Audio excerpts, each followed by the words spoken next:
അറിയില്ലല്ലോ ഞാൻ ഇത്രയും പെട്ടെന്ന് അവിടെ നിന്ന് പോകണം. പിന്നെ ബേസിക്കലി നമ്മൾ അങ്ങനെ ഒരു പബ്ലിക് സ്പേസിൽ ഞാൻ കാരണം അവിടെ ഒരു പ്രശ്നം ഉണ്ടാകുന്നതിനോട് അല്ലെങ്കിൽ ആൾക്കാർക്കൊരു ഡിസ്കംഫർട്ട് ഉണ്ടാകുന്നതിനോട് എനിക്കത് അത്ര യോജിപ്പില്ല.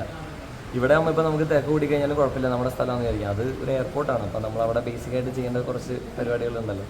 അതുകൊണ്ടാണ് പിന്നെ അവിടെ ഒരു തിരക്കും വേണ്ട, ബാക്കിയുള്ള പാസഞ്ചേഴ്സിന് ബുദ്ധിമുട്ടാവണ്ടെന്ന് വിചാരിച്ചിട്ടാണ് ഞാൻ എത്രയും പെട്ടെന്ന് അവിടെ നിന്ന് മാറാമെന്ന് വിചാരിച്ചത്.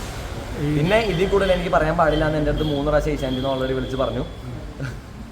ഒരു ചോദ്യം കൂടി, ലാസ്റ്റ് ചോദ്യം. ഓക്കെ, ജാസ്മിൻ്റെ ഹൈജീൻ ഇഷ്യൂയെ കുറിച്ച് കുറച്ച് ചർച്ചകളുണ്ടായിരുന്നല്ലോ, അതിനെക്കുറിച്ച് എന്താണ് ബ്രോ അവിടെ നേരിട്ട് ഞാൻ പറഞ്ഞു, ഞാൻ നേരത്തെ നിങ്ങൾ വന്നപ്പോഴും ഞാൻ പറഞ്ഞു, എനിക്ക് ഹൈജീൻ ഇഷ്യൂ ആയിട്ട് എനിക്ക് തോന്നിയിട്ടില്ല.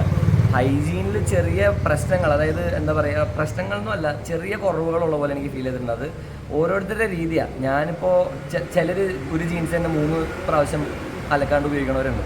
അതേസമയം ഓരോ പ്രാവശ്യം ഇട്ടാലും അത് അലക്കി ഉപയോഗിക്കുന്നവരുണ്ട്. അവർ തമ്മിൽ ഹൈജീൻ ഇല്ല എന്ന് പറയാൻ പറ്റില്ല. ഓരോരുത്തരുടെ പ്രിഫറൻസ് അനുസരിച്ചിട്ട് അതിൻ്റെ ഒരു ലെവൽ മാറുന്നുള്ളൂ. ചിലർ ഭയങ്കര ബ്രഷ് ഓരോ പ്രാവശ്യവും കഴുകി അല്ലെങ്കിൽ 2 പ്രാവശ്യം ബ്രഷ് ചെയ്യുന്നവരുണ്ട്, 1 പ്രാവശ്യം ബ്രഷ് ചെയ്യുന്നവരുണ്ട്. അത് ആ ലെവൽ എത്രത്തോളം നമുക്കത് വേണം എന്നുള്ളതിൻ്റെ ലെവൽ മാറുന്നുള്ളൂ. Jasmine is not an unhygienic അല്ലെങ്കിൽ non hygienic person, she's a hygienic person.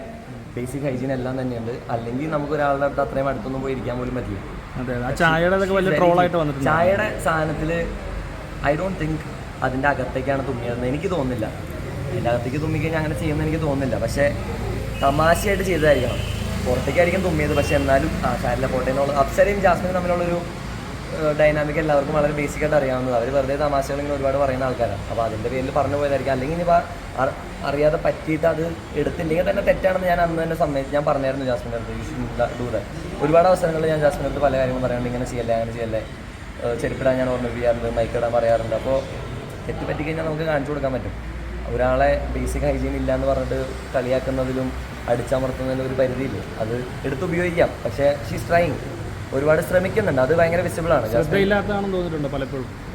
മൈക്കിൻ്റെ കാര്യത്തിലാണെങ്കിൽ പോലും പലപ്പോഴായിട്ട് ബിഗ് ബോസ് ശ്രദ്ധ മാത്രമല്ല, മൈക്കിൻ്റെ കാര്യത്തിൽ എന്താ പ്രശ്നം എന്ന് വെച്ചിട്ടുണ്ടെങ്കിൽ, ഒന്നാമത് എവിടെയെങ്കിലും അഴിച്ചു വെച്ച് കഴിഞ്ഞാൽ നമ്മൾ പെട്ടെന്ന് ആലോചിക്കില്ല. അല്ലെങ്കിൽ പെട്ടെന്ന് ഒരാൾ വന്ന് വിളിച്ചു, ഇപ്പോൾ നമ്മൾ വാഷ്റൂം ഏരിയയിൽ നിൽക്കുമ്പോൾ തൂക്കിയിട്ടിട്ട് പെട്ടെന്ന് കിച്ചണിലേക്ക് വിളിച്ച് കഴിഞ്ഞിട്ടുണ്ടെങ്കിൽ ഓടേണ്ടി വരും. ആ ഓടുന്ന സമയത്ത് നമ്മൾ ചിലപ്പോൾ ആലോചിക്കില്ല മൈക്ക് എവിടെയാണെന്നുള്ളത്. അല്ലെങ്കിൽ ഡ്രസ്സ് മാറിയതിന് ശേഷം മൈക്ക് ഇടുന്നത് പെട്ടെന്ന് ആലോചിക്കില്ല. പിന്നെ നമ്മൾ സംസാരിക്കുമ്പോഴേ മൈക്കിനെ കുറിച്ച് ആലോചിക്കുള്ളൂ. അപ്പോൾ സംസാരിച്ച് തുടങ്ങുന്ന പോയിന്റിൽ തന്നെ ബിഗ് ബോസ് അനൗൺസ് ചെയ്യും, ജാസ്മിൻ ബൈക്ക് ധരിക്കുക എന്ന് പറഞ്ഞിട്ട് പറയും. അപ്പം കുറേ പ്രാവശ്യം അത് വരും.